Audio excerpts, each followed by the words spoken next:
Hi.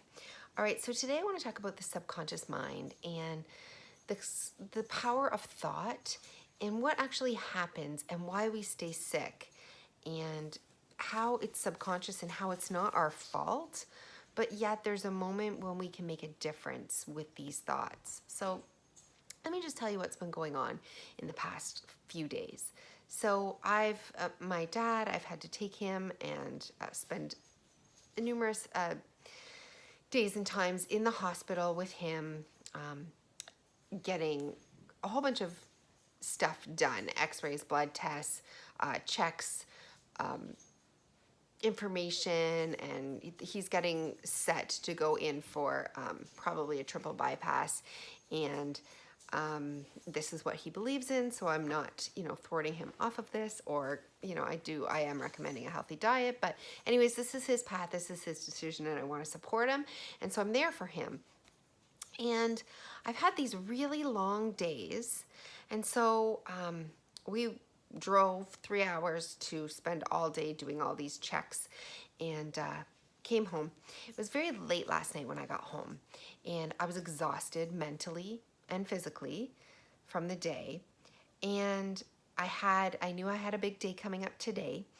And I also got home, and there was a number of things going on. I had to pull my kids out of school, bring them with me, get people to look after the dogs. There's activities and things that we had to jumble around in order to make yesterday happen. And so I got home at the end of a very long day, and I was starving. I ate something, and then I kind of flopped on the couch, and my mind said, you don't have to walk today. You missed your walk, but you don't have to walk today. Now remember, I have made a goal to walk every single day without fail for a year, to make sure that I am committing to what I say I'm going to be doing. So, this is 8 months into walking every single day, and my mind says it's late. It's dark, because I always get my walk done in the morning. I usually try to get it right out of the way. And if something comes up and I can't do it right before the day starts, I might do it, in the middle of the day. The latest I would probably do it is like 4 or 5 o'clock, right? So it's late now. It's dark outside. My kids still have an activity that I have to take them to for an hour of swim team practice. And I'm thinking, there's no way. Like, I don't have it in me physically, mentally. And it's funny. I'm sitting there. I haven't missed a day, right? I haven't missed a day, so I've been consistent. And at the beginning, there was all kinds of thoughts, I just want to say, that would come in and bombard me. Like, it's going to set you back, or you're not strong enough yet, or you shouldn't do it because of this. There's all these reasons that I finally just had to say, no, I'm going. And I would do it. And suddenly, like a few months into it, maybe even 3 or 4 months into it, all those initial excuses or reasons, my brain thoughts that would float by me, that my brain would give me to grab onto as an excuse, they stopped coming, because I proved that I was getting out. But yet other excuses would come. And it's funny how once your mind gives up, you can't do this, you're just not physically well enough, it's going to set you back, all these reasons, and you actually shut the door on them, then another set of excuses will come in, or thoughts that go by, right? That like, oh, I don't have the right shoes, or I'm too busy today, or I need to get this done first. All these other excuses will come. When you shut those down, then the third wave of excuses will come. So it's very funny, like 8 months into this, I haven't given my mind any opportunity to grab onto any excuse, to grab onto any one of these floating by thoughts that are just simply thoughts there intended to keep me safe and keep me comfortable and keep me inside my comfort zone, because the body is always making two choices. What hurts and what hurts worse, or what feels good and what doesn't feel good. So when your nervous system is installed, it's downloaded, and it's always there. Like, it's not like you choose to do dishes over running, but which one would you rather do least? And that's the one you end up doing. Like, oh, I can't run because I've got all these dishes. But when you don't want to do dishes, it's like, oh man, I can't do the dishes because I've got to clean the bathroom, and maybe that's an easier clean for you. Or, oh man, I can't clean the bathroom today.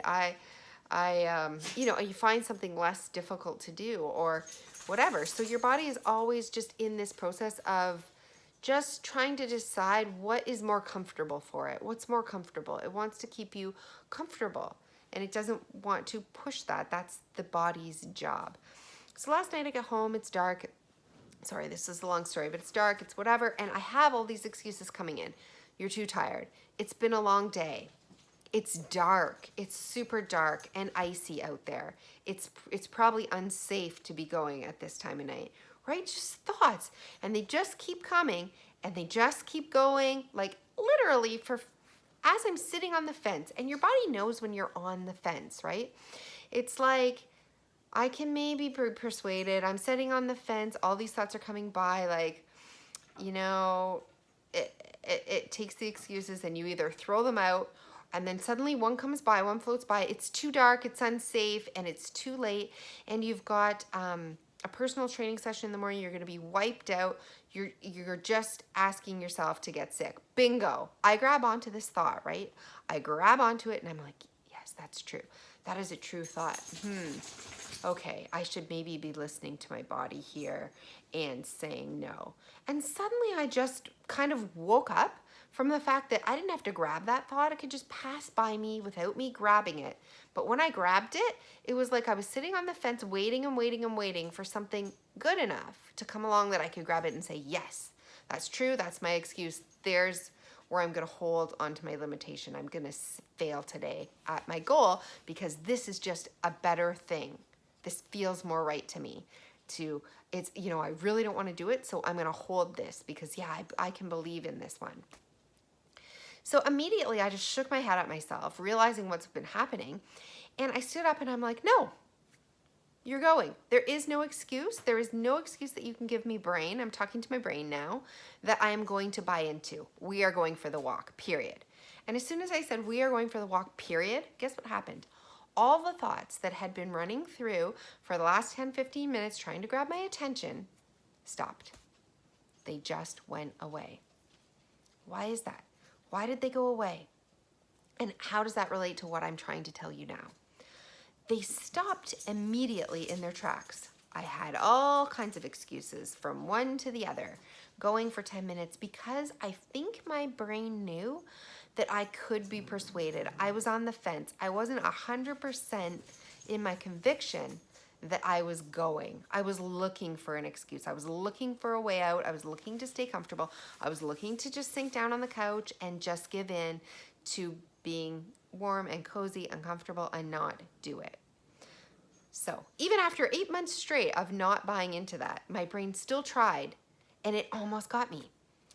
Now, the funny thing is, when I just said, I am going for this walk, period, I stood up, all the excuses stopped because my body knew that I was not able to be convinced anymore. I wasn't on the fence anymore. I was over here. I had committed 100%. Doesn't matter what you come up with now, whether, you get the flu, whether, anything happens, whatever, your house lights on fire. My body knew that didn't matter. I was going to get on my stuff and go for that walk because somehow there was this link in my head. There's this bridge, right? You're like on the fence, you're on the fence. You could not do it or you could do it. But once I committed in my mind, I'm doing it. I wasn't yet doing it, but my brain shut the excuses off because it knew I was solid in my conviction. So what does this have to do with you and healing? When you say, I am healed, I'm 100% healed, I am going to be healed. There's no other way. I am healed. We are doing this.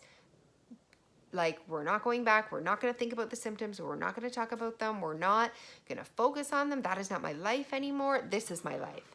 And when you're 100% invested in that decision and your brain believes you because you've done it enough times before, you have to start somewhere, right? At first, like when I first started walking, my brain tried thousands of excuses. And when I didn't grab on, it was different for my brain because before that, I would grab on. Oh, yes, that's right. Yes, I can't. Yes, I have to slow it down. Yes, I can't go for the walk. Yeah, I would believe those excuses. I would believe those random thoughts. They're just thoughts, just there to keep me safer, to keep me comfortable, to keep me from making the harder decision. It just, your brain always wants you to make the easier decision for you in that moment. And that's what your life strings up to be unless you test it, unless you go against that.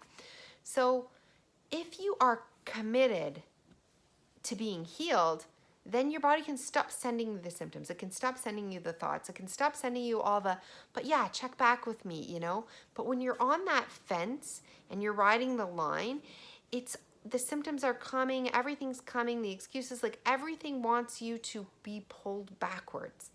And when you're not, sometimes you're over here and you're not even on the fence, so it's got ya. And sometimes you're on your fence, you're like, no, I'm healed. But like, there's a part of you that like, you know, you can be swayed and like, you're not so sure.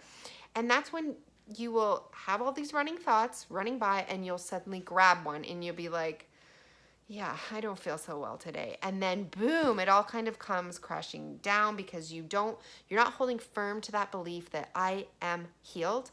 I will be healed. I am healed. Healing is mine. It's done. Period. Period. Period. And then the symptoms, the thoughts, the emotions, all the bodily sensations it's trying to get you with, if you're not on the fence anymore, eventually they have no choice but to relent. I'm not looking at you today. Today, we're not looking at you. Period. I'm healed today. I'm healthy today. I'm going to have a good day today. I'm having a good day. Period. Then suddenly they stop. But it's when we keep looking back, it's like we say it, but we don't mean it because we're looking back, we're thinking about them, we're focused on them, we're spending more time in this world. Even though we said it, we're 100% in this world. But when we say it and we come into this world, when we do things from this perspective, when we get immersed in our life, when we're thinking thoughts over here, we're no longer thinking of symptoms and thinking of whatever, then we do have that kind of day. We do have a good day and we say, oh my God, like, I'm healed. Today I'm healed. I'm healed. I am healed, period.